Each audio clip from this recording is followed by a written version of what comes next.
Hey yogis, welcome back to my page. So glad to see you here again. So this video is just about the puppy press. This is a really great press to get if you haven't done any presses before, but you want to find a way to float up onto your hands rather than jumping, which sometimes when you jump we can over kick or under kick if you can't quite get it right. When you press, it's a really nice way to find that center line, have your legs going right up the center. So okay, let's go ahead and get started. First of all, I'll show you what a puppy press looks like. It's when we pull one leg in close to the body and let the other leg point out straight. This time I'm going to pull the left knee in and I'm going to float up with the right leg.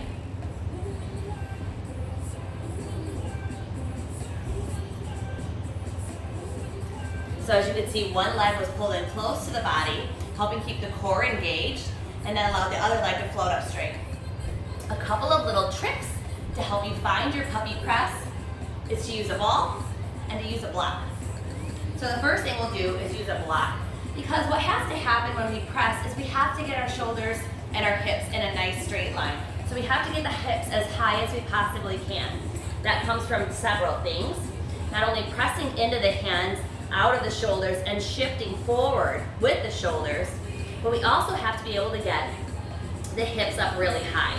So when we get the hips up as high as we possibly can, the legs sometimes just want to float up. So I like to use a block on the leg that's going to stay on the ground. This will automatically get my hips up a lot higher. So as you can see, normally they'd be here starting, but that gives me quite a few inches to come up quite a bit higher. So use a block on the leg that's going to stay straight. I'm going to pull my left knee in, really compressing at the hip, shift forward. And if you're not used to puppy pressing, just get these little hops. Still pressing out of the hands the whole time, these little floats.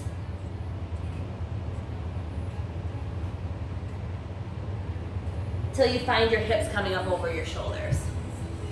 Now you can use both sides for a block, if you're looking for a straddle press or a pike press.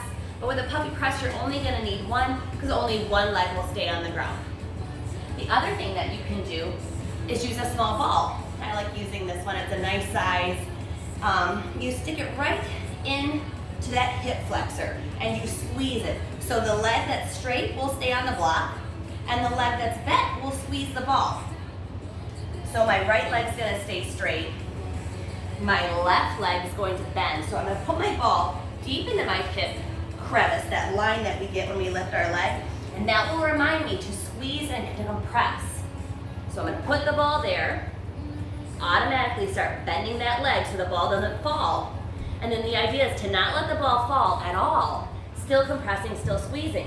So come up onto your block, bend that left knee, squeeze your ball, don't let it fall, shift forward,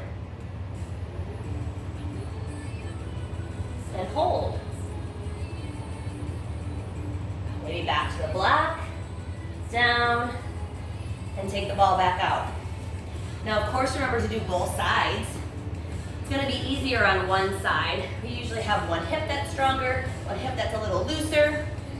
So always in yoga, we're working to find that balance, that equanimity. So this time I'll keep my left leg on the block. That will be my left floating leg, and my right leg will compress. So I got my ball right where I want it. Starting to already squeeze it between the thigh and the low belly. Knee pulls in, shift forward. You have to get that shift. Maybe you float the left leg. Now I can't straighten out the right because I'm squeezing the block. Or I'm sorry, squeezing the ball. And left leg comes back down. And release the ball. So try maybe using a ball and a block, or one or the other, and see if that helps you find your puppy press. Important things to remember when we're finding those presses is that we have to shift forward. We have to go over the wrists. We have to keep the low belly sucked in, and we have to keep pressing out of the shoulders. Make sure that you practice both sides.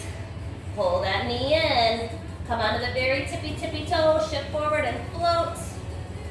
Hold.